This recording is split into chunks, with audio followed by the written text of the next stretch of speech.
Progress is being made, and to thank you for hitting the 50,000 sub mark, I've given you the chance to ask me anything you want. Here are my responses.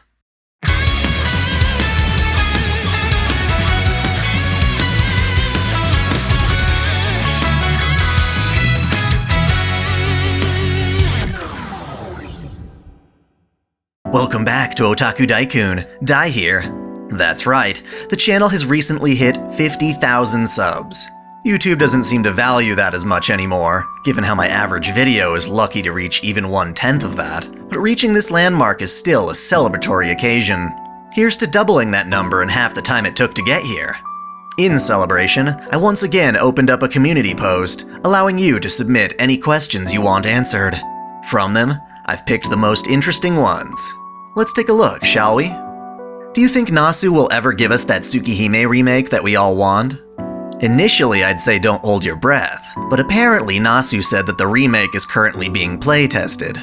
Not sure how much testing needs to go into a visual novel, but at least he's acknowledging the remake's existence after a decade of radio silence. Who would win in a fight, Neko Arc or Lion Saber? I'm not really one to weigh in on death battle questions, but if we go exclusively off the maniacal whims of Nasu himself, Neko Arc is the strongest character in the Nasuverse. Joke or not, I'll go with that. If they never remake the 2006 Fate series, could you go through your life okay with that? I'm already going off the assumption that they won't, sadly. I would love to see the Rialta Nua last episode animated, but regardless of whether it gets animated or not, we always have the lovely presentation in the visual novel. Overall though, if the Fate route got animated by Ufotable, it would be a dream come true. What are your opinions on Neko Arc? What's with this obsession with Neko Arc? She's just a goofy mascot character that serves as comic relief. I never considered her outside of Carnival Phantasm. I know that shonen really isn't your thing, so I was curious, what drew you to watch My Hero Academia and Fire Force, other than for the waifus? Also, are there any other shonen you've enjoyed over the years? Right. I'm not a huge fan of shonen. Big beefy dudes gaining in power levels for dozens of episodes without any twist is just really boring to me. Usually the reason I'll even look at them is for the waifu, no joke. But that novelty wears off fast once you realize the waifu are rarely taking center stage. Which is why I low-key dropped Fire Force. My Hero Academia, at least at the beginning, had that fascinating twist whereby Deku went from having no quirk to suddenly having one of the best quirks around, but tragically can't control it. As the seasons go on, it's losing that novelty, sadly. As for other shonen, I used to be a huge fan of Inuyasha, till it started repeating the same gimmicks ad nauseum. You can only see Miroku whip out his wind tunnel, only for Naraku to whip out his poisonous wasps, so many times before it gets old. That said, I did enjoy Flame of Recca quite a bit. It had some pretty dark elements that made winning the tournament arc high stakes. What is the correct, best order to watch the Fate series? This is perhaps the most common question I get asked. There is no right way to start Fate. The visual novel is definitive, sure, but it was Ufotable's great animation that put Fate on the map. After making all this lore, I can safely say that no matter where you start, you'll always have some things that don't make sense until you experience the others. I've seen the majority of people who appreciate Fate get into it by watching Zero first, which is certainly a surefire strategy. From there, check out the visual novel or Unlimited Blade Works, whichever compels you more. The best advice I can give you is that you just need to dive in and accept that not everything is going to make sense at first. It's a universe that makes more sense the more time you spend with it. What are your thoughts about the Babylonia anime thus far, as well as your opinion of the opening and ending? I am absolutely loving the Babylonia anime, without any real complaints. FGO in general gets away with murder in that so much of its drama and narrative is conveyed through such a limited visual novel setup. There are so many things that I want to see visually that FGO only describes through dialogue. Small details, like seeing the actual citizens of Uruk or what the Grails look like in storage at Chaldea, really make the world come to life. Plus, the fighting is just phenomenal. As for the opening, I'm a bit sad we don't have any awesome Emma or Yuki Kajiura songs, but the boy band shonen-esque song is growing on me. The credits are great though. Who do you think is a worse protagonist, Shikitono or Shiro Emiya, and why? I honestly don't care for Tono all that much. He lacks the development and sympathy we have for Shiro. It really doesn't help that, when he doesn't get his way, he tries to force Ciel into cooperating by threatening to assault her. If there's anything sexist about Shiro, it's amplified by 100 for Tono. He's generally kind of abusive. In Fate Apocrypha, who do you think would win 1v1, Karna or Achilles? Probably Karna. A good fight always has context and circumstances that allow either side to win under the right conditions. But in general, Karna's got divinity, which negates Achilles' immortality. Then again, assuming Achilles has his shield, he can counter Vasavi Shakti. It's what allowed Sieg to beat Karna, so there's no reason Achilles couldn't make use of it. Is there an individual that you would like to see turn into a servant in the Fate series? And what class would that individual be placed in? I'm pretty sure I was already asked this the last Q&A, but I want to see Diao-chan, probably as an assassin. Tons of characters from the Romance of the Three Kingdoms would fit well in Fate. In Shimosa, what was your favorite Swordmaster fight? For as much of a pain in the ass as it was, I'd still have to go with the fight against Shuten and Raiko. Do you have any interest in making your own manga at all? If I had infinite time on my hands, I would love to create a manga. That said, I think I'll have much more luck making a visual novel, which I definitely plan to start when I make enough money on YouTube to quit my day job. Do you think Carl Jung would be a servant in Fate, and what class would you think he'd be? I think Carl Jung would fit in alongside folks like Shakespeare. There's no reason to think he'd specialize in combat, so Castor is the safest place to put him. To be fair though, that's like making Charles Darwin a servant. I think Fate can do better than that. If Morgan Le Fay appears as a servant, would she be a caster or an Avenger? First off, hell yeah, I hope they make Morgan a servant. While she'd fit easily into the caster class, she'd make a more interesting Avenger, given her hatred and scheming. How could someone summon the Buddha? Well, twice H. Peaceman did. Kinda. There are many Buddha, and the one twice summoned was the Bodhisattva Shakyamuni. He's a divine spirit who normally wouldn't become a servant, making him extremely rare, and an exception to the rule. That said, twice managed to summon him, because they shared the sentiment that both good and evil are necessary to bring humanity salvation. How did you get into Fate or the type Moon works in the first place? Pretty sure I answered this in my last Q&A also, but I have Dean Stay Night to thank for it all. The anime was on sale at Suncoast in the mall, and I was intrigued by the sight of Saber on the cover, standing there all prideful and such. Plus, I really wanted to know why she was called Saber. What's your favorite anime that absolutely no one talks about? Ooh, I like this question. I have a number of them, but one that comes to mind is a retro fantasy anime called Ruin Explorers. It's a gorgeous OVA series with a basic yet impactful fantasy plot. I'd love to make videos covering obscure, hidden gem anime, but the fact that they aren't popular means they won't necessarily pull in the views I need to survive. That's why Patreon is so amazing. Do you have a favorite game that hasn't been localized yet? And if so, what is it? I certainly do. Idolmaster Stella Stage is an absolutely gorgeous rhythm game on the PS4, where you manage the first generation Idolmaster gals. It's a horrible shame that none of the Idolmaster games were ever localized. Which is weird since the majority of them were on the friggin' Xbox in Japan. If you had to be a member of a known Magus family in Fate, which one would you be a part of? Well, as I mentioned in my supporter-exclusive Lessons in Magecraft series, mages are depraved and ruthless. It's fair to say many of them are miserable. For me, it'd be choosing the lesser of the evils. Still, the Adelfeld family seems to do well for itself, and luckily they've had cases of raising more than one mage per generation, so I wouldn't have to play second to Luvia. Plus, they're extremely wealthy. From worst to best, what would you rank your favorite Type Moon adaptations? For the sake of brevity, I'll go ahead and give my best and worst. If we ignore the non-existent Tsukihime anime, the worst is definitely Fate Extra Last Encore. It's such a mess, and I really only value it for the fan service. As for best, I say Kara no Kyokai all the way. Where would you recommend a newbie start with God Eater? And if the God Eater Code Vein crossover does happen, what do you hope the story would be? Well, God Eater is just 3 games and an anime. Thankfully all of the games are on PS4 and Steam, so start with God Eater Resurrection, the definitive version of the first game. It's only available digitally though, so I hope you have enough hard drive space. If they did a crossover with Code Vein, I think it would be interesting to see how strong the God Eaters are in combat against the Lost. By nature of the gameplay, it definitely feels like God Eaters are stronger than Revenants. As for story, it'd be cool to include characters from all their respective games. If you could get isekai'd to any fictional universe, which would you pick? Probably a hentai of some sort. Shiwasu no Okina's nudist beach seems like it'd be ideal. What are your thoughts on Neon Genesis Evangelion, and where would you rank it in your personal list of hit anime? If we're talking OG Evangelion, then it's easily a legendary on my ranking scale. Even if you don't wind up enjoying it, I feel watching it is a rite of passage, since so many anime take inspiration from its themes and accomplishments. It's got pretty much every kind of trope or element in anime you can think of, meaning that it's great at desensitizing viewers who don't understand why anime is as wild as it is.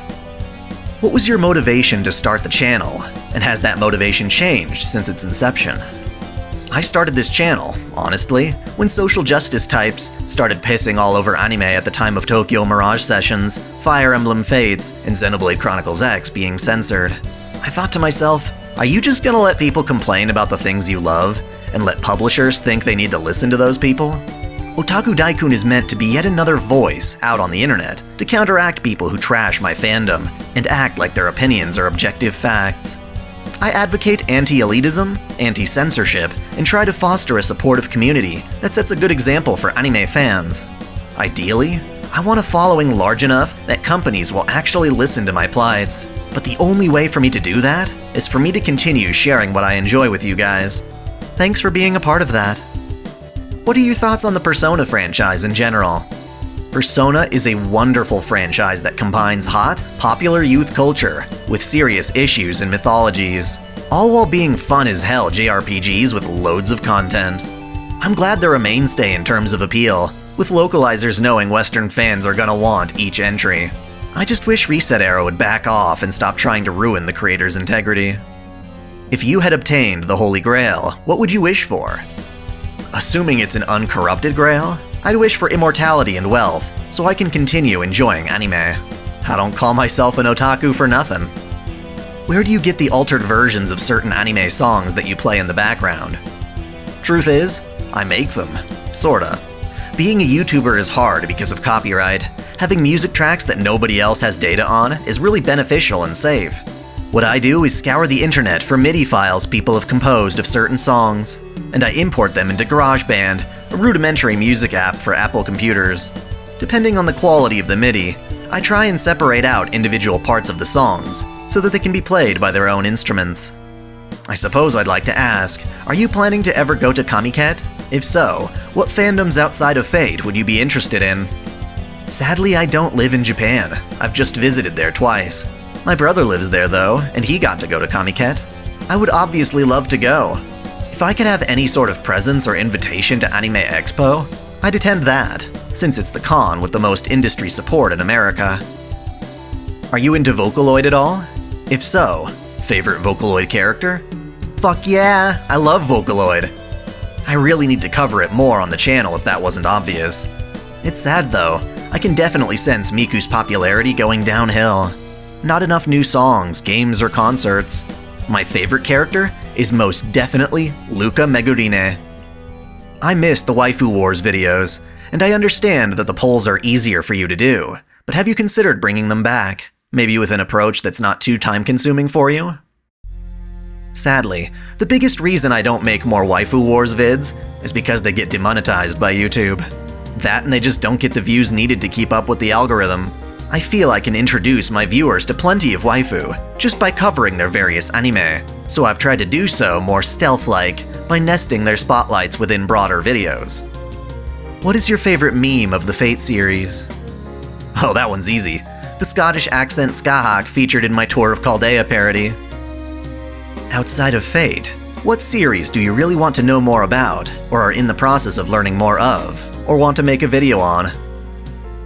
I feel overwhelmed just keeping up with Fate, but in general, I'd love to make lore videos on other franchises. My next dream project, for when I can quit my day job, is to start covering the lore of Monogatari. How come the pharaoh Tutankhamun isn't a heroic spirit in the Nasuverse, since he's one of the most famous Egyptian pharaohs, while the other pharaoh heroic spirits aren't as famous. I'm pretty sure Type Moon is willing to make more servants, but they also want to make sure those new servants are popular. If they can make a hero into a waifu, they'll earn mega bucks on gacha banners.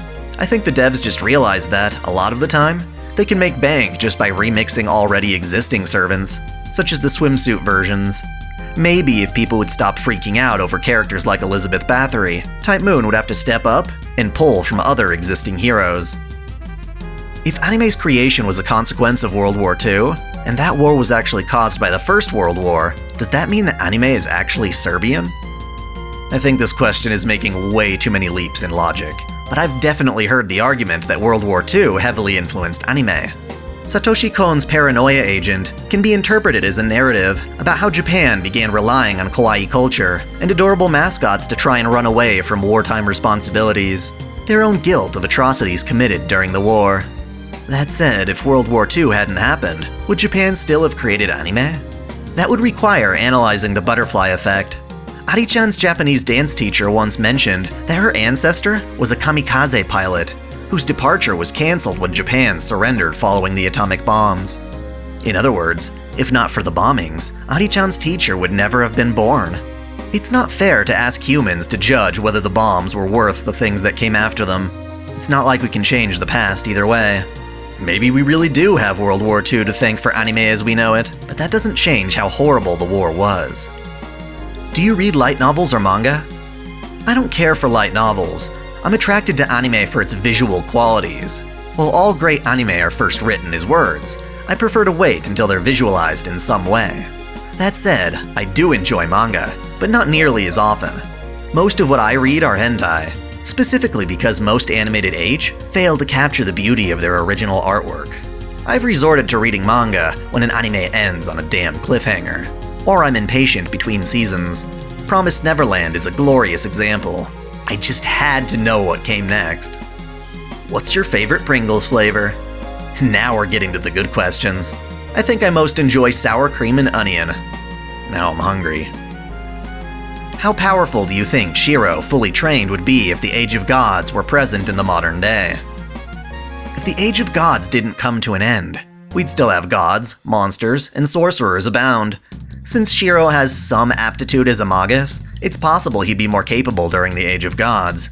But in ratio to someone like Rin, he'd be nothing. I imagine heroic spirit Emiya, but with both swords and spells. How much quartz before we call quits on waifus? First, you've got to be picky about your waifu, since odds are you won't get them all.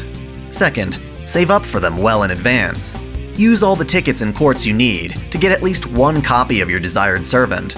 If you run out of those, only spend money if you plan to thoroughly enjoy the servant if you get them. Compare this waifu to the cost of other things. I'd argue most games which cost $60 are a better deal than a 2D picture and some battle animations you can see from a friend's or online. It's your money though. Do it if it truly makes you happy.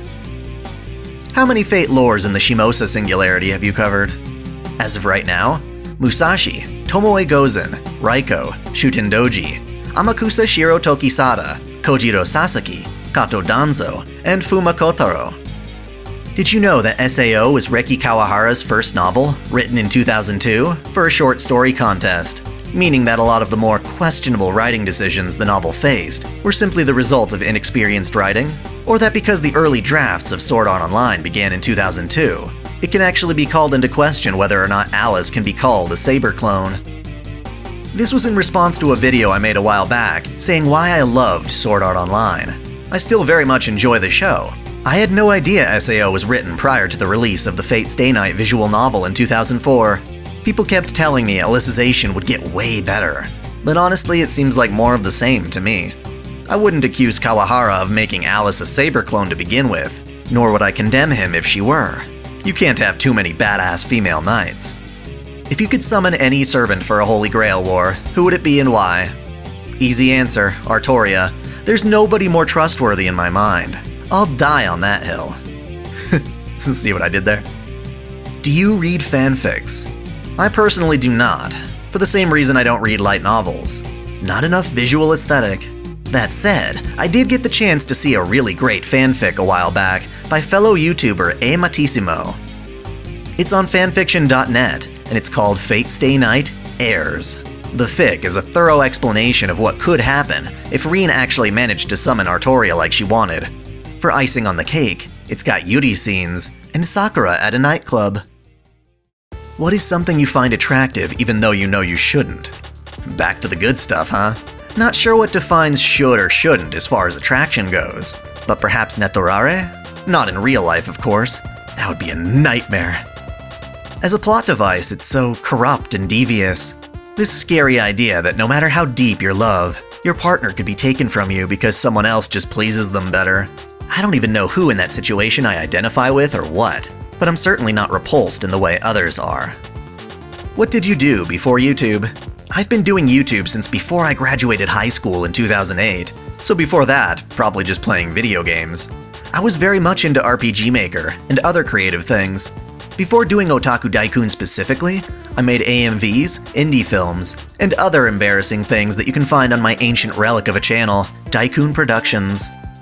Do you watch any anime YouTubers? Would you do a collab if given the chance? Since anime on YouTube consumes almost all of my time and sanity, I tend to watch all sorts of non-anime things on YouTube to flush my brain. To stay in the loop though, the algorithm's been feeding me lots of Hirohei, Yellow Flash, Appa Bend, and Raging Golden Eagle. Their content is okay, very clickbaity. You'll find I talk about the same stuff as them, but I try to form it into a deeper discussion rather than a compulsive reaction. A while back I did a collaboration with my friend JRPG, who has a good mind for quality JRPGs. I'd love to do more, but I'm not really aiming to cooperate with fledgling channels, and the ones I know of are way too big for me. Maybe the Sphere Hunter, since I love her content, and she's basically a geeky Motoko Kusanagi. I don't know if we'd see eye to eye, but that could make for a better video for all I know. Of the big Anitubers, I'm a fan of Lost Paws. He's giggly as hell, but I get a sense that he and I enjoy a lot of the same things. A collab with him would be amazing, but I'm sure I'm just small fry compared to a million subs. What games are you looking forward to for the remainder of the year and next year? There's not a ton I'm interested in till 2020. As happy as I am about Atelier Rise's success, I'm personally not into alchemy. I'm still on the fence about Pokemon Sword and Shield. I tried to get back into it with X and Y, but realized I was only in it for the cute girls and got bored fast. As for next year though, we've got a lot.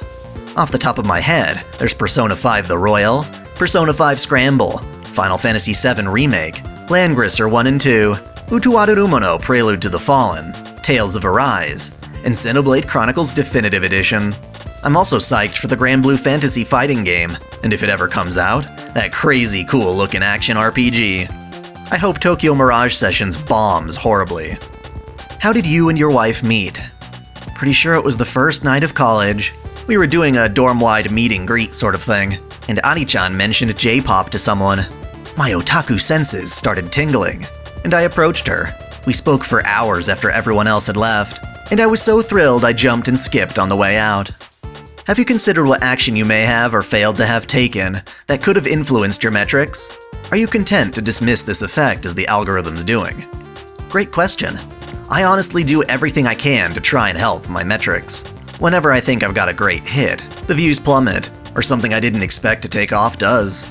I hate the idea of making a reaction video to something that happened less than a day ago, like with Nessa and Pokemon, but those views really helped me out. If I could know precisely what works and what doesn't, I'd be able to optimize greatly.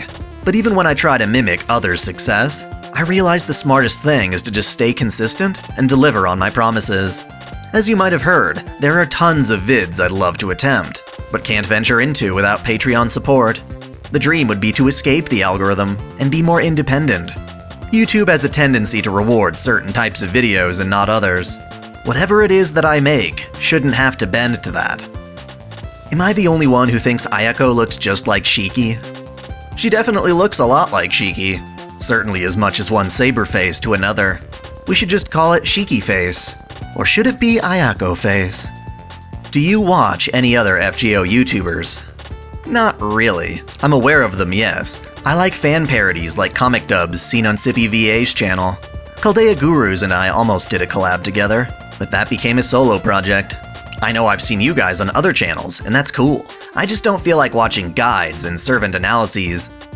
I'll admit I get salty when a larger anime channel decides to cover Fate and just steals away my potential audience, like AniNews.